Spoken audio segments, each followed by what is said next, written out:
ನಿಮಗೆ ಗುಜರಾತ್ ರಾಜಕೀಯ ರಣಾಂಗಣದ ಸಾಕ್ಷಾತ್ ವರದಿ ಕೊಡುವ ವಿಶೇಷ ಕಾರ್ಯಕ್ರಮ ಗುಜರಾತ್ನಲ್ಲಿ ಸುವರ್ಣ ನ್ಯೂಸ್ಗೆ ಸ್ವಾಗತ.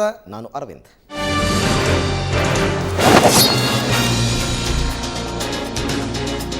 ಹದಿನೈದು ವರ್ಷಗಳ ಹಿಂದೆ ಗುಜರಾತ್ ಬಿಜೆಪಿಯಲ್ಲಿ ಯಾರಿಗೂ ಬೇಡದವರಾಗಿದ್ದ ನರೇಂದ್ರ ಮೋದಿ ಹೇಗೆ ಆ ರಾಜ್ಯದ ಮುಖ್ಯಮಂತ್ರಿ ಹುದ್ದೆಯನ್ನು ದಕ್ಕಿಸ್ಕೊಂಡ್ರು, ಹೇಗೆ ಜನರನ್ನು ತಮ್ಮ ಕಡೆ ಸೆಳೆದುಕೊಂಡ್ರು ಅನ್ನೋದನ್ನು ನಿನ್ನೆಯ ಎಪಿಸೋಡ್ನಲ್ಲಿ ಹೇಳಿದ್ವಿ. ಇಲ್ಲಿ ಅಧಿಕಾರದಲ್ಲಿದ್ದ ಬಿಜೆಪಿ ಮುಖ್ಯಮಂತ್ರಿ ಕೇಶುಭಾಯ್ ಪಟೇಲ್ ತುಂಬಾ ಹೆಸರು ಕೆಡಿಸ್ಕೊಂಡಾಗ ಬಿಜೆಪಿ ಹೈಕಮಾಂಡ್ ನರೇಂದ್ರ ಮೋದಿ ಅವರನ್ನು ಆರಿಸ್ಕೊಂತು. ಮೋದಿ ಜನರ ಆಯ್ಕೆ ಆಗಿರಲಿಲ್ಲ. ಈ ಜನಪ್ರಿಯತೆ ಆರಂಭದಲ್ಲೆಲ್ಲಿತ್ತು? ಅಧಿಕಾರ ಸ್ವೀಕರಿಸಿದ ನಂತರ ನಡೆದ ಉಪಚುನಾವಣೆಯಲ್ಲಿ ಮೋದಿ ಗೆದ್ದದ್ದು ಕೇವಲ 1,000 ಮತಗಳ ಅಂತರದಿಂದ. ಮುಂದೆ 4 ತಿಂಗಳಲ್ಲಿ ನಡೆದ ಗುಜರಾತ್ ಕೋಮು ಗಲಭೆ ಮೋದಿಯವರನ್ನ ಅಂತಾರಾಷ್ಟ್ರೀಯ ಮಟ್ಟದಲ್ಲಿ ವಿಲನ್ ಮಾಡಿಬಿಟ್ಟಿತು. ಅವರನ್ನ ಮುಖ್ಯಮಂತ್ರಿ ಹುದ್ದೆಯಿಂದ ಕೆಳಗಿಳಿಸೋ ಹಠಕ್ಕೆ ಬಿದ್ದರು ಅಟಲ್ ಬಿಹಾರಿ ವಾಜಪೇಯಿ. ಒನ್ಸ್ ಅಗೈನ್ ಸಹಾಯಕ್ಕೆ ಬಂದವರು ಲಾಲ್ ಕೃಷ್ಣ ಅದ್ವಾನಿ. ಗುಜರಾತ್ ಗೌರವ ಯಾತ್ರೆ ಮಾಡಿದ ನರೇಂದ್ರ ಮೋದಿ ಹಿಂದೂ ಹೃದಯ ಸಾಮ್ರಾಟ ಅನ್ನಿಸಿಕೊಂಡು ಬಿಟ್ಟರು. जब तक मेरे अंदर प्राण है मैं मौत के सौदागरों को चुन चुन करके दिखाता हूं.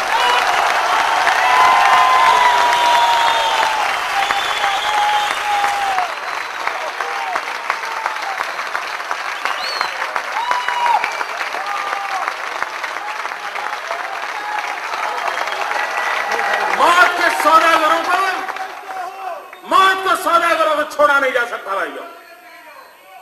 और इस देश का दुर्भाग्य देखिए मित्रों, आतंकवाद की रक्षा करने वाला एक सोची समझी चाल चल रही है. ಗುಜರಾತ್ನ ಬಿಜೆಪಿ ನಾಯಕರು ನರೇಂದ್ರ ಮೋದಿ ಅವರನ್ನ ತಮ್ಮ ಮುಖಂಡ ಅಂತ ಒಪ್ಪಿಕೊಳ್ಳೋದಕ್ಕಿಂತ ಮೊದಲೇ ಬಹುಸಂಖ್ಯಾತ ಹಿಂದೂಗಳು ಅದನ್ನ ಒಪ್ಪಿಕೊಂಡು ಬಿಟ್ಟಿದ್ದರು. ಹಿಂದೆ ಈ ರಾಜ್ಯವನ್ನ ಆಳಿದವರೆಲ್ಲರೂ ಅಲ್ಪಸಂಖ್ಯಾತರ ರಕ್ಷಣೆಯ ಬಗ್ಗೆಯೇ ಮಾತನಾಡಿದರು. ಮೊತ್ತ ಮೊದಲು ಹಿಂದೂಗಳ ಪರವಾಗಿ ಮಾತನಾಡುವವನೊಬ್ಬ ಮುಖ್ಯಮಂತ್ರಿಯಾಗಿದ್ದ. ನರೇಂದ್ರ ಮೋದಿ ಭಾಷಣಕ್ಕೆ ನಿಂತರೆ ಪ್ರತಿ ವಾಕ್ಯವು ಗುಂಡು ಹೊಡೆದಂತೆ. ದೇಹದ ಒಂದು ಅಂಗ ಊನ ಆಗಿದ್ರೆ ಅದನ್ನು ಆರೋಗ್ಯವಂತ ಶರೀರ ಅಂತ ಕರೆಯೋದಕ್ಕಾಗೋದಿಲ್ಲ. ಅದೇ ರೀತಿ ಸಮಾಜದ ಒಂದು ಸಮುದಾಯ ಹಿಂದುಳಿದಿದ್ರೆ ಅದನ್ನೊಂದು ಅಭಿವೃದ್ಧಿವಂತ ಸಮಾಜ ಅನ್ನೋದಕ್ಕೆ ಸಾಧ್ಯ ಇಲ್ಲ. ಇದು ನರೇಂದ್ರ ಮೋದಿಯವರು ಈ ವರ್ಷ ವಿವೇಕಾನಂದ ವಿಕಾಸ ಯಾತ್ರೆಯಲ್ಲಿ ಹೇಳಿದಂಥ ಮಾತು. ಆದರೆ ಅದೇ 10 ವರ್ಷಗಳ ಹಿಂದೆ ನರೇಂದ್ರ ಮೋದಿಯ ಮಾತಿನ ವರಸೆಯೇ ಬೇರೆ ಇತ್ತು. ಹಿಂದೂಗಳ ಜೊತೆ ಹೊಂದಿಕೊಂಡು ಹೋಗೋದಕ್ಕಾಗದೇ ಇದ್ದರೆ ಮುಸ್ಲಿಮರು ಪಾಕಿಸ್ತಾನಕ್ಕೆ ಹೋಗಬೇಕು ಅನ್ನುವಂಥ ಮಾತನ್ನು ಹೇಳಿದ್ದು ನರೇಂದ್ರ ಮೋದಿ. ಅದರ ಜೊತೆಗೆ ನಾವಿಲ್ಲಿ ಇರೋದು ನೀವು ತಯಾರು ಮಾಡಿದಂಥ ಮಕ್ಕಳನ್ನು ಸಾಕೋದಕ್ಕಲ್ಲ, ನಿಮ್ಮ ಮಕ್ಕಳ ಕೈಗಾರಿಕೆಗಳನ್ನು ಬಂದ್ ಮಾಡಿ ಅಂತ ಮುಸ್ಲಿಮರಿಗೆ ಹೇಳಿದರು. ಈ ರೀತಿಯಾಗಿ ಉಗ್ರ ಹಿಂದುತ್ವದ ಭಾಷಣ ಮಾಡಿದಂಥ ಅವರು ನರೇಂದ್ರ ಮೋದಿ. ಅವರ ಆ ಭಾಷಣಗಳನ್ನು ಕೇಳಿ ಗುಜರಾತಿನ ಹಿಂದೂಗಳು ಕೇಕೆ ಹಾಕಿದ್ರು. ಅದೊಂದು ಗುಜರಾತ್ ಗೌರವ ಯಾತ್ರೆ ಮೋದಿಯವರ ಚರಿಷ್ಮಾವನ್ನ ಬದಲಿಸಿ ಹಾಕಿತು. ಇನ್ನೂ 1 ವರ್ಷ ಅಧಿಕಾರಾವಧಿ ಇದ್ದರೂ ವಿಧಾನಸಭೆ ವಿಸರ್ಜಿಸಿ ಚುನಾವಣೆಗೆ ನಡೆದು ಬಿಟ್ಟರು. 2002ರಲ್ಲಿ ನಡೆದ ಆ ವಿಧಾನಸಭಾ ಚುನಾವಣೆ ಮೋದಿ ಪಾಲಿಗೆ ಕ್ಲೀನ್ ಸ್ವೀಪ್. ಸ್ಪಷ್ಟ ಬಹುಮತ ಪಡೆದು ಮುಖ್ಯಮಂತ್ರಿಯಾದರು ಆತ.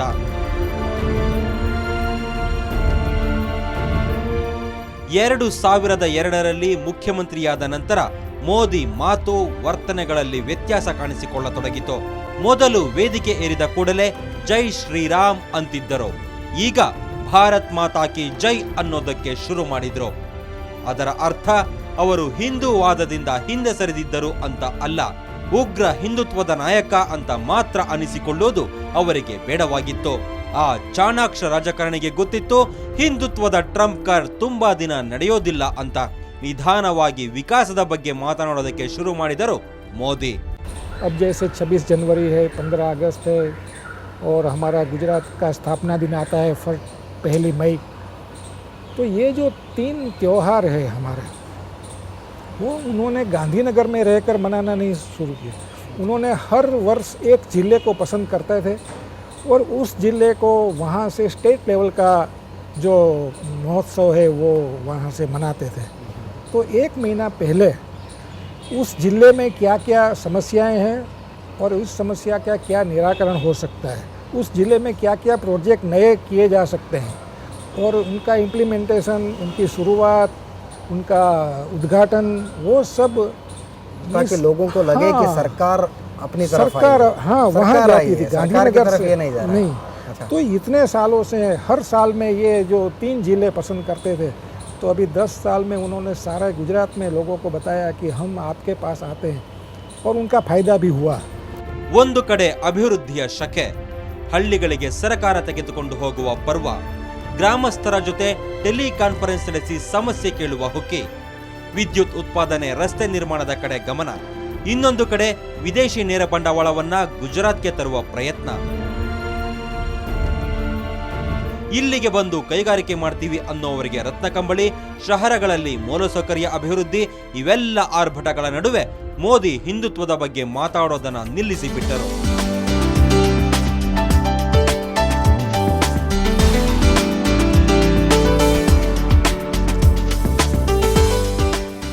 ಭಾಷಣಗಳಲ್ಲಿ, ಸಂದರ್ಶನಗಳಲ್ಲಿ ಸರ್ವೋದಯದ ಮಾತು ಬರತೊಡಗಿದವು.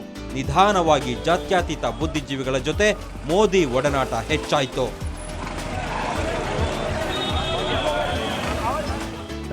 He won over what I call the civil society. He went to the writers or columnists, popular writers and columnists, and build a one-to-one relationships. So these people used to write on him. Then he organized, he launched his own book, the poetry book in Bombay, and in the midst of literary people. So obviously people were impressed by him that the chief minister is coming, he is a poet and all kinds of things. So they never wrote any critical kind of thing. So the civil society began, or the vocal civil society began to legitimize Gandhi. ಯಾವ ವಲಯದ ಜನ ನರೇಂದ್ರ ಮೋದಿಯವರನ್ನ ಮೌತ್ಕಾ ಸೌದಾಗರ್ ಅನ್ನೋ ಪಟ್ಟ ಕಟ್ಟಿ ದೂರ ಇಟ್ಟಿದ್ದರೋ ಆ ವಲಯದ ಜನ ಈಗ ಒಂದು ಸಲ ತಿರುಗಿ ನೋಡಿದರು. ಈ ವ್ಯಕ್ತಿಯ ಮನಸ್ಸಿನಲ್ಲಿ ಕೇವಲ ಹಿಂದೂ ದೇಶ ಕಟ್ಟೋ ಉದ್ದೇಶ ಇಲ್ಲ, ಗುಜರಾತ್ ಅಭಿವೃದ್ಧಿಯ ಬಗ್ಗೆ ಒಂದು ದೂರದೃಷ್ಟಿ ಇದೆ ಅನ್ನೋದನ್ನ ಗಮನಿಸಿದ್ರು. ಅದು ನರೇಂದ್ರ ಮೋದಿಯ ಪಾಲಿಗೆ ಬದಲಾವಣೆಯ ಪರ್ವ. ಉಗ್ರ ಹಿಂದುತ್ವದ ಪೋಸ್ಟರ್ ಬಾಯ್ ಆಗಿದ್ದ ಅವರು ಅಭಿವೃದ್ಧಿಯ ಹರಿಕಾರನಾಗಿ ಬದಲಾಗ್ತಾ ಹೋದರು. ತುಂಬ ಪ್ರಯತ್ನಪೂರ್ವಕವಾಗಿ ಬಂದು ಆ ಬದಲಾವಣೆ ಅದು. ಆದರೆ ಒಂದು ಸಮಸ್ಯೆ ಇತ್ತು. ನರೇಂದ್ರ ಮೋದಿಯವರ ಹೊಸ ವ್ಯಕ್ತಿತ್ವವನ್ನು ಮಾಧ್ಯಮಗಳು ಒಪ್ಕೊಳ್ಳೋದಕ್ಕೆ ತಯಾರೇ ಇರಲಿಲ್ಲ. ಒಬ್ಬ ರಾಜಕಾರಣಿಯ ಪಾಲಿಗೆ ಅದು ತುಂಬಾ ದೊಡ್ಡ ಸಮಸ್ಯೆ. ಅದನ್ನು ಮೋದಿ ಸಂಭಾಳಿಸಿದ್ದು ಹೇಗೆ ಅನ್ನೋದನ್ನು ಹೇಳ್ತೀವಿ ಒಂದು ಸಣ್ಣ ಬ್ರೇಕ್ನ ನಂತರ.